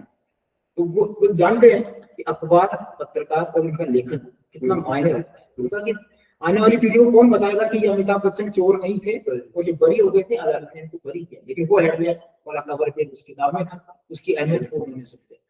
आज के दौर में हम देख रहे हैं कि कोई कलाकार इतनी गंभीरता से पत्रकारों को, मीडिया को लेते नहीं, लेकिन अमिताभ बच्चन जैसा कलाकार, बाद में मैंने उनको काफी इंटरव्यू वगैरह किए, उस किताब में उनका इंटरव्यू छापा, और पूरा जो उनका तब तक का जो इतिहास था, सारी फिल्में, और कुली के वक्त जो उनके साथ हादसा हुआ वो उनकी जुबान से सुना, तो मैंने उसको लिखा है इस तरह से।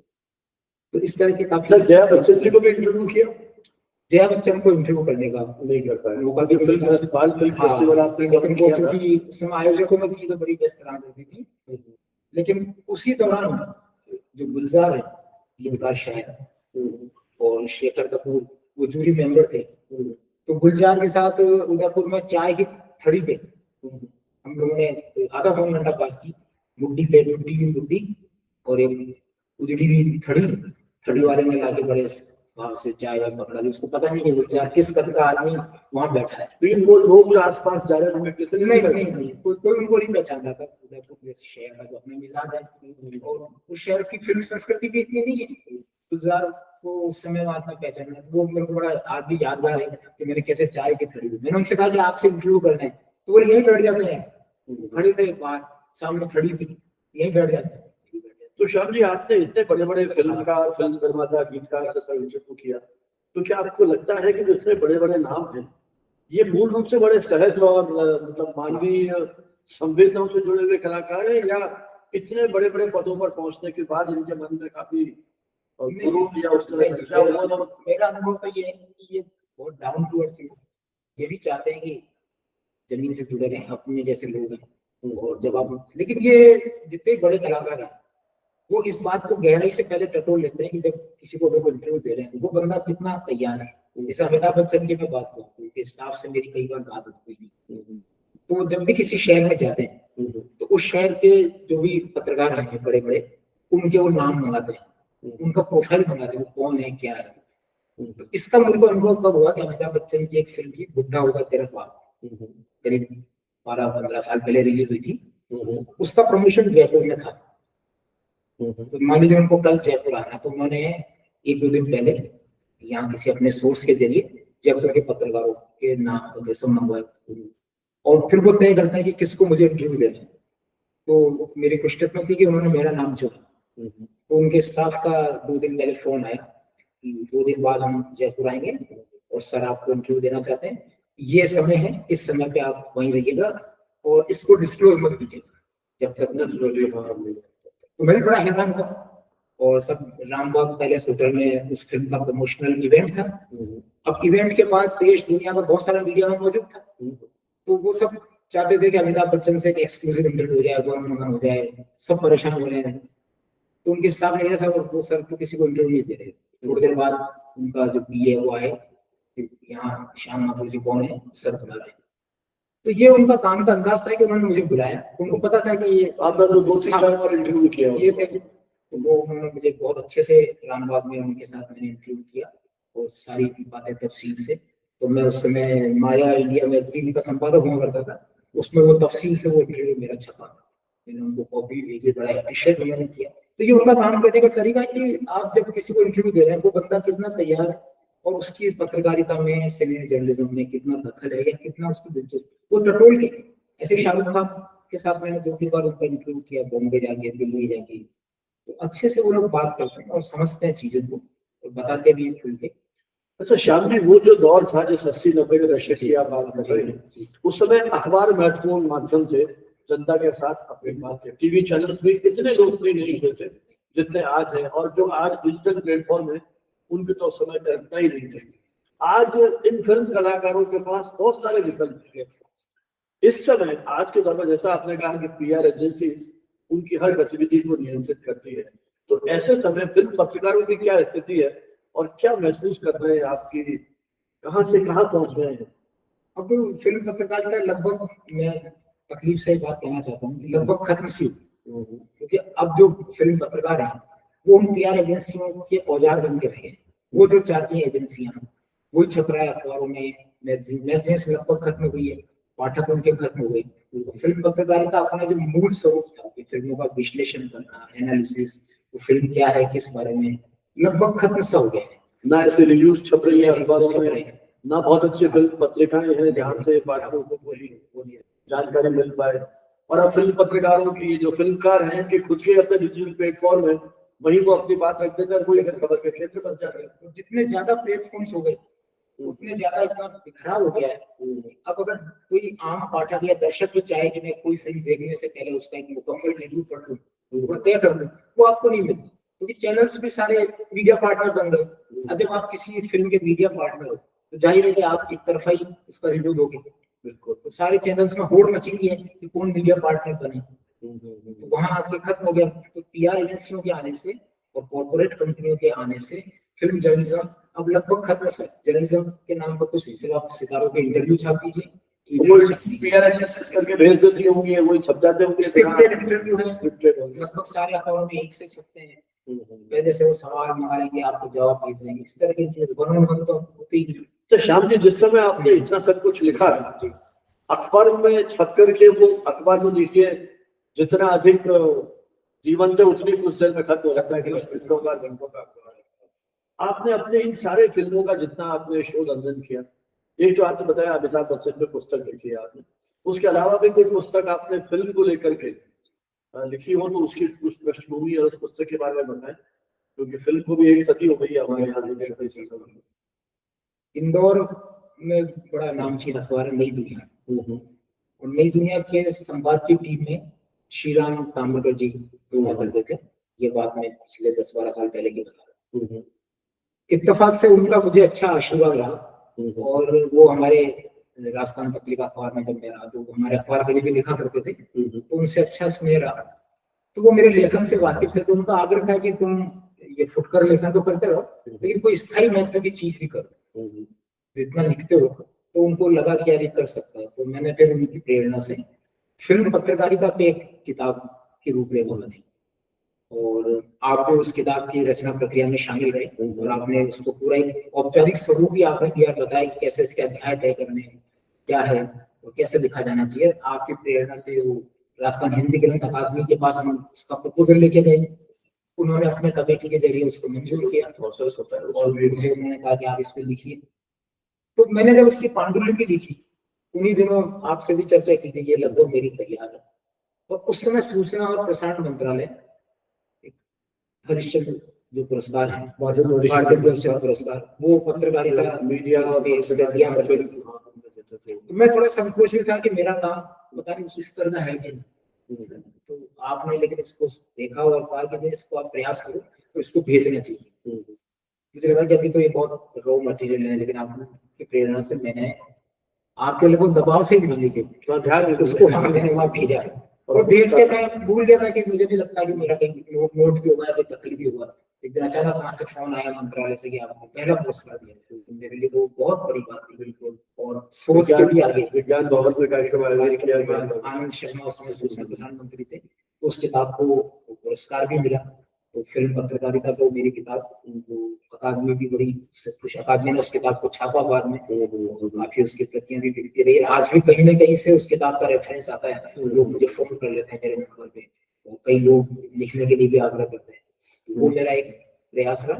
तो उसके बाद उन्हीं दिनों लगभग 90 के दशक में ही ऑनलाइन जर्नलिज्म की शुरुआत हो गई थी। तो डिजिटल मीडिया अपना प्रभाव में तो नहीं था, लेकिन शुरुआत हो गई थी, और बहुत सारे पोर्टल्स न्यूज के लोग उनकी तरफ शिफ्ट हो गए थे, और आपसे भी कई बार चर्चा होती रही वेब पत्रकारिता। मैंने फिर वेब पत्रकारिता भी प्रयास किया, और इत्तेफाक से वो किताब भी राजस्थान हिंदी ग्रंथ अकादमी ने छापी, और उसको केंद्रीय गृह मंत्रालय का पुरस्कार मिला। तो वो भी बहुत बड़ी बात थी। तो वो अब मैं देख रहा हूँ उस किताब में जो हमने प्रिडिक्ट किया था, तो कल्पना काफी चीजें सार्थक हो गई, सच हो गई। हाँ, तो वो हो गया। लेकिन आपने श्रीराम ताम्रकर जी का नाम लिया, बहुत बड़ा नाम था पत्रकारिता में, आज भी लोग याद करते हैं। उन्होंने एक योजना बनाई थी फिल्म का एनसाइक्लोपीडिया निकल, आप भी उसके साथ जुड़े हुए थे, तो उस योजना के बारे में कुछ बताएं, क्योंकि बहुत सारे हमारे जो दर्शक हैं उनको उसकी जानकारी नहीं होगी। बहुत महत्वपूर्ण काम उन्होंने किया है। मैं तो मानता हूँ कि उन्होंने बहुत बड़ा सपना देखा था। उनका आग्रह था कि हिंदी फिल्मों पर कोई एनसाइक्लोपीडिया हिंदी में नहीं है, जो थे वो अंग्रेजी में थे। तो अंग्रेजी में तो बहुत सारा लेखन भी हो रहा है, लेकिन हिंदी में एक एनसाइक्लोपीडिया होना चाहिए। ये उन्होंने उसकी कल्पना की थी, और 4-5 लोगों की टीम उनके संपादकीय नेतृत्व में, उसमें मैं भी खुशकिस्मत हूँ कि उन्होंने मेरे को इस लायक समझा और उसका प्रयास किया। हालांकि ये एनसाइक्लोपीडिया छपता और पूरा होके बाहर आता है, उसके पहले ही वो इस दुनिया से चले गए। तो उनका ये सपना उनके जीते जी तो पूरा नहीं हो पाया, लेकिन उनकी मृत्यु के 2 साल बाद इंदिरा गांधी राष्ट्रीय कला केंद्र नई दिल्ली, उन्होंने उस एनसाइक्लोपीडिया को छापा। तो वो हिंदी का पहला और इकलौता एनसाइक्लोपीडिया है, जिसमें हिंदी फिल्मों के बारे में, कलाकारों के बारे में, गीतकार, संगीतकार, एक रेडी रेफरेंस के रूप में जैसे एनसाइक्लोपीडिया होता है, वो प्रकाशित हुआ, और काफी वो लोकप्रिय भी हुआ। लेकिन अब चूंकि धीरे धीरे चीजें बदलती चली गई, और इंटरनेट और दूसरे प्लेटफॉर्म्स पे लोगों को बहुत सारी जानकारी मिल जाती है। लेकिन प्रामाणिक चीज अगर आपको चाहिए, कोई ऑथेंटिक चीज चाहिए, तो आपको उस एनसाइक्लोपीडिया को रेफरेंस करना चाहिए जिसके संपादक ताम्रध्वज जी रहे। और उन्होंने अपने जीते जी हिंदी फिल्म जर्नलिज्म में इतना काम किया कि मैं मानता हूँ कि उनको दादा साहब फाल्के अवार्ड जैसा या भारत रत्न मिलना चाहिए। देखिए उन्होंने नई दुनिया के जो विशेषज्ञ निकाले फिल्म को लेकर के, वो मेरे ख्याल आज बिल्कुल पुस्तकें निकाली बुकलेट्स, वो भी 7 विशेषज्ञों ने लगातार 7 साल तक हिंदी सिनेमा में लोगों से लिखवाया, खुद ने लिखा। इतनी अच्छा काम उन्होंने किया कि मैं तो उनको नमन करता हूँ कि ऐसा काम हिंदी में, अगर यही व्यक्ति अगर अंग्रेजी में काम करते तो शायद कहाँ से अंतरराष्ट्रीय स्तर पर, लेकिन उन्होंने हिंदी फिल्म पत्रकारिता को इतना रिच किया कि मैं समझता हूँ कि उनकी लाइन को कोई छोटा कर ही नहीं सकता, इतना बड़ा काम वो कर गए हैं।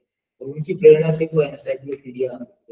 तो श्याम जी, आपकी जो पूरी यात्रा रही उसमें आपने संग्रह भी बहुत किया। आपने मतलब प्रत्यक्ष दृष्टा रहा हूँ आपसे, फिल्मों की इतनी पुस्तकें आपने एकत्रित की, खरीदी भी आपने, उसी के साथ आपने बहुत सारे रिकॉर्ड्स, क्लिपिंग्स न्यूज़पेपर की, फिल्म की पत्रिकाएं, न जाने कितना अद्भुत संग्रह आपने इकट्ठा किया। लेकिन एक मोड़ पर आकर के आपके मन में एक भाव जागृत होता है कि अगली पीढ़ी के लिए इनको सुरक्षित रखने के लिए कहीं डोनेट किया जाए। वो क्या प्रेरणा थी और कैसे आपने इसको कहाँ डोनेट किया और किस तरह का आपको उसकी संतुष्टि अब आप महसूस कर रहे हैं? इसमें देखिए 2 बातें। एक तो जैसे मैंने शुरू में भी कहा कि जब मैं स्कूल लाइफ में था तो मैं सिनेमा के अखबार, मैगजीन्स चोरी छुपे पढ़ा करता था। कुछ अच्छी चीजें होती थी तो उनको सहेज के रख लेता था। तो करीब 40-45 साल का तो वो कलेक्शन हो गया। दूसरा, जब मैंने किताबें देखी सिनेमा पे, तो एनसाइक्लोपीडिया सहित मैंने 5 पुस्तकें लिखी और सिनेमा पे थोड़ा बहुत रिसर्च का काम भी किया। तो उस काम के दौरान मुझे पुणे में राष्ट्रीय फिल्म अभिलेखागार, नेशनल फिल्म आर्काइव्स और फिल्म एंड टीवी इंस्टीट्यूट, वहां जाने का मौका मिला। तो मैंने देखा कि वहाँ अद्भुत खजाना है। तो एक तरह से वो हमारे तीर्थ स्थल है, उस तरह मानना है। बिल्कुल। तो मैंने अपनी किताबों के संदर्भ में वहां जाके टटोला, उनको प्रामाणिक बनाने का प्रयास किया। तो मेरे मन में जागृत हुई कि अपने पास जितना भी कलेक्शन है, जो 40-45 साल का कलेक्शन है, चाहे वो कैसेट्स हैं, सीडीज हैं, किताबें, बुकलेट्स, फोटोग्राफ्स और रेयर इंटरव्यूज, मैगजीन्स, ये बहुत अच्छा खासा कलेक्शन मेरे पास था। तो मुझे लगा कि जैसे मैंने अपने किताबों के लिए रेफरेंस वहां टटोला, तो जो आने वाले और रिसर्च स्कॉलर्स हैं, देश और दुनिया से लोग वहां आते, बिल्कुल बाहर से लोग आते, इतना बड़ा संग्रहालय उनका। तो मेरे मन में आया कि ये जैसे मैंने इनका सहयोग किया तो आने वाली पीढ़ी को भी ये सामग्री मिले। तो मेरे साथ पता नहीं बाद में खराब हो जाए या बच्चे किस रूप में उसको उपयोग करेंगे। तो मैंने बहुत ही सहज भाव से, हालांकि मैं चाहता था उसको ऑनलाइन बेच के हो सकता कुछ लाख रुपए कमा भी लेता। उससे ऐसे पोर्टल्स हैं जो ऐसी चीजें खरीदते हैं, बिल्कुल बहुत सी रेयर चीजें मेरे पास उसमें थी। राज कपूर जब राम तेरी गंगा मेथी का प्रीमियर जयपुर में हुआ तो उनके ओरिजिनल फोटोग्राफ्स मेरे पास थे, बहुत लोगों के पास होंगे। तो उसके तुरंत बाद उनका देहांत हो गया। ऐसी कई रेफरेंस चीजें, कई बुकलेट्स सिनेमा की जो रेयर हैं मेरे पास थी, इंटरव्यूज थे, कुछ कैसेट्स थे जिसमें उनके रिकॉर्ड किए गए इंटरव्यू, उस समय वॉकमैन हुआ करता। तो वो सारा कलेक्शन मैंने फिर नेशनल फिल्म आर्काइव्स को सहज भाव से सौंप दिया करीब 3 साल पहले। और मैं मुझे इस बात की खुशी है वो एक सुरक्षित हाथों में है। अब हालांकि वो सरकारी संगठन है, वो किस रूप में उसको लोगों तक पहुंचाते हैं, लेकिन मैं सोचता हूँ कि स्कॉलर्स के लिए वो एक ठीक ठाक सा रास्ता। ये जो आपने डोनेट किया, आपको कहीं वो सरकारी जो एक व्यवस्था होती है उसके तहत कहीं कोई परेशानी वगैरह नहीं आई? आसानी से कोई परेशानी नहीं, लॉजिस्टिक्स सारा उन्होंने जो भी आपकी फर्स्ट पुलिस रही, ऑडिशंस रही, और मैंने कोई अपेक्षा भी नहीं की कि वो मुझे कोई ऐसा सम्मान पत्र या कोई ऐसा देंगे कि आपने बहुत बड़ा काम, लेकिन फिर भी उन्होंने एक पत्र किया और उन्होंने वादा किया कि भैया हमारे डेटाबेस में आपका नाम हमेशा के लिए दर्ज है और हम कोशिश करेंगे कि एक अलग से लाइब्रेरी ऐसा बनाएंगे सेक्शन और उसमें लिखेंगे कि जयपुर के शासकों द्वारा प्रथम। तो लेकिन मैंने कोई अपेक्षा उस तरह की नहीं की। कि मेरा सहज भाव ये था कि जैसे मैं विद्यार्थी रहा और जो स्कॉलर्स हैं उनके लिए वो प्रामाणिक सामग्री की अगर उनको तलाश है वो आए और उनको मिले। अब ये अलग बात है कि इंटरनेट और दूसरे प्लेटफॉर्म्स पे लोगों को सामग्री मिल जाती है, प्रामाणिकता का लेकिन जब सवाल होगा तो आप इसको रेफर करेंगे, रेफरेंस देखेंगे तो ये बड़ी बात है। सिर्फ कैसेट्स और सीडी, अब आप कह सकते हैं ये सब सारे गाने नेट पे हैं, लेकिन पिछले 20 साल से क्या हो रहा है कि एक ही फिल्म में 5-5, 6-6 गीतकार है। तो आप कैसे पता लगाएंगे कि कौन सा गाना किसने लिखा? तो जो ओरिजिनल कैसेट था इनले कार्ड उस पे दर्ज है, ये गाना इसने लिखा, ये इसने गाया, ये संगीतकार है। और आजकल तो रेडियो पर बताते भी नहीं है, पहले तो फिर भी विविध भारती पे और स्टेशन पे ये था कि आप बताते थे कि इसके गीतकार ये है, इन्होंने गाया है, ये है। तो श्याम जी लगभग 40 साल से ऊपर का समय हो गया है आपने पत्रकारिता में काम करते करते। ये तो बहुत व्यापक विषय है, बहुत चर्चाएं आपसे हो सकती है, लेकिन अब आप मेन स्ट्रीम मीडिया से को लगभग आपने एक तरह से छोड़ दिया है। नवभारत टाइम्स में रहे थे, कुछ संघर्ष भी देखा आपने, समाचार जगत में आए आप, फिर राजस्थान पत्रिका में काम किया, वहां भी आपने बॉलीवुड परिशिष्ट, बहुत सारे संदर्भ है जिन पर अपन बात कर सकते हैं, लेकिन समय की सीमाएं हैं। लेकिन आप इस समय क्या कर रहे हैं, किस तरह से, क्योंकि इतना सक्रिय रहने वाला व्यक्ति और जब मुख्य धारा से कहीं छोड़ दिया, तो एक तो थोड़ा सा कारण छोड़ने का रीजन, और अब आप किस तरह से अपने दिनचर्या को ढाल रहे हैं, क्या काम कर रहे हैं, किस तरह से अपने आप को व्यस्त बनाए रखे? देखिए, राजस्थान पत्रिका में मैंने करीब 1 दशक से ज्यादा का वक्फा गुजारा। नवभारत टाइम्स में जब 86 में ज्वाइन किया और 1995 में नवभारत टाइम्स का संस्करण अचानक बंद हो गया।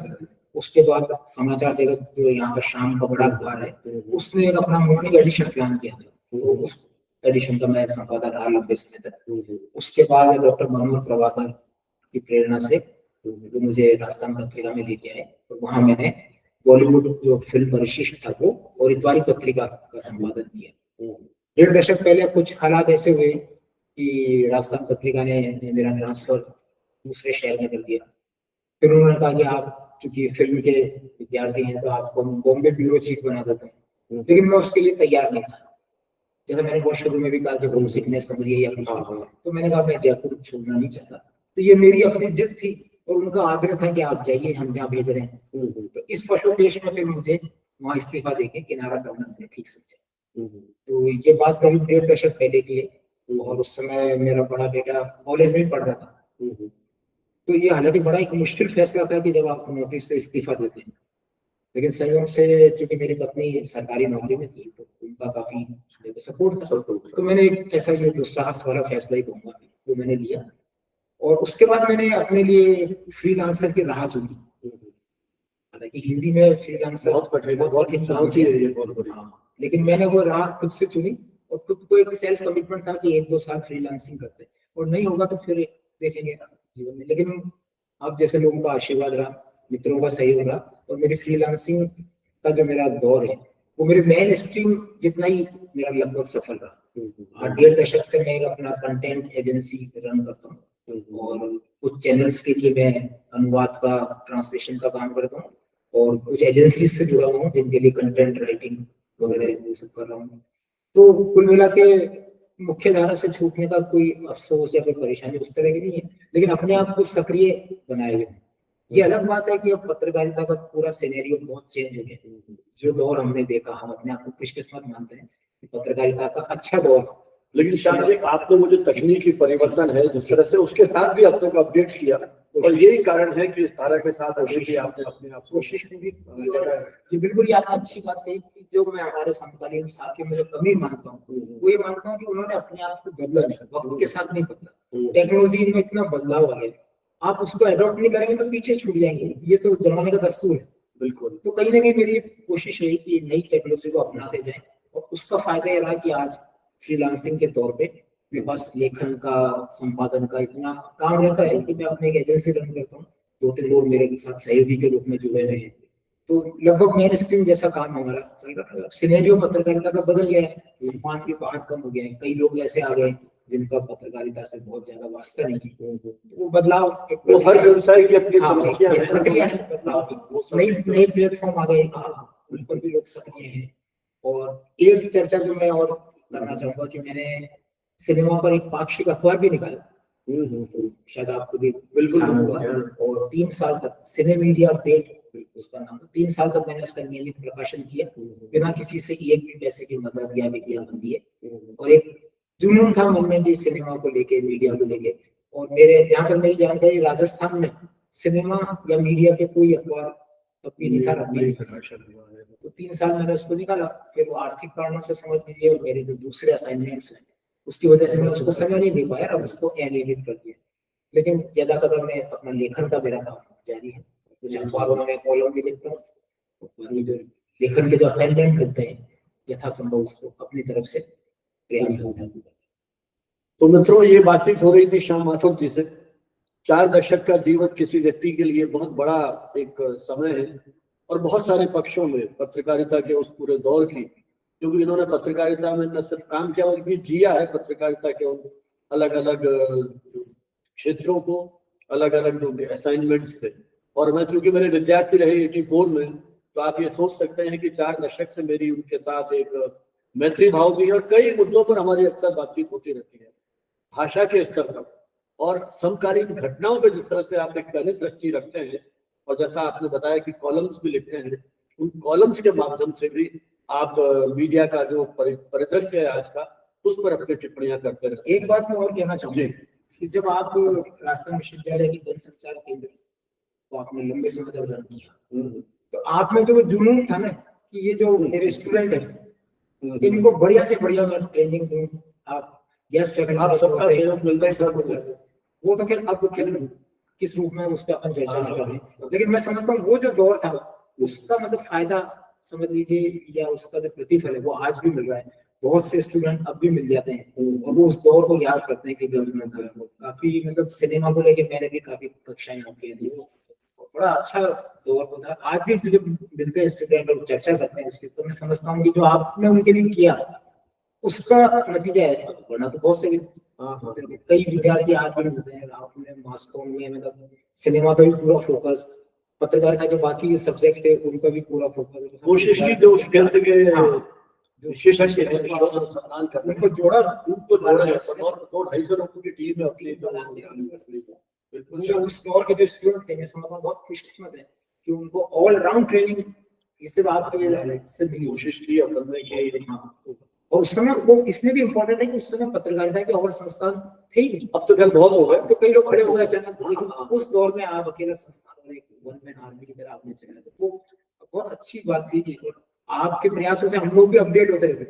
ये तो देखिए एक दूसरे के पूरक है हम सब लोग, और आज भी जब चर्चा करते हैं तो उसके पीछे भाव यही है, और ये जो हमारी सीरीज है इसके पीछे भी यही भाव है कि इसके माध्यम से हम जो लोग इस क्षेत्र में काम कर रहे हैं उनके जीवन का जो पूरा संघर्ष है, अब आज के श्याम माथुर को तो देख रहे हैं, लेकिन आप कल्पना कीजिए कहीं कोई दिशा निर्देश नहीं, कुछ नहीं, एक छोटे से अखबार से यात्रा करके आज आप नवभारत टाइम्स जैसे राष्ट्रीय अखबार के साथ जुड़ते हैं, पत्रिका के साथ जुड़ते हैं, और कितने नए प्रयोग करते हैं। तो ये जो एक प्रेरणा है, तो मेरी कोशिश यही है कि हम इस तरह के जो शख्सियत है उनके साथ बात करें। इनका भाषा तो मैंने देखा है कितना बढ़िया इनकी स्क्रिप्ट है, दूरदर्शन के लिए स्क्रिप्ट लिखी, जीवन के इतने सारे पक्ष हैं कि हम मैं इनसे शाम तक बात कर सकता हूँ। आकाशवाणी में, हाँ, आकाशवाणी में न्यूज रीडर के तौर पे 10 साल तक कितना वैरायटी है इनके पर्सनैलिटी में, तो आप एक जीवन में कितना काम कर सकते हैं, ये ऐसे उदाहरण है। तो जो हमारे दर्शक है, विशेषकर हमारे युवा विद्यार्थी जो मीडिया से जुड़े हुए हैं, मीडिया के कोर्स कर रहे हैं, तो वो सोच सकते हैं कि किसी एक कमिटमेंट के साथ हम हमारे जीवन के सपनों को पूरा कर सकते हैं। श्याम जी, बहुत बहुत आभार आपका, इतना समय दिया आपने, आपके दूसरे असाइनमेंट से अभी पत्रकारों की गोष्ठी में आपको जाना है, लेकिन आपने इस हमारे संवाद को ज्यादा प्राथमिकता दी। फिर कभी मौका मिला तो अपन पत्रकारिता के और आपके जीवन में जो दूसरे पक्ष है उस पर फिर कभी चर्चा करेंगे। बहुत बहुत धन्यवाद, जय हिंद।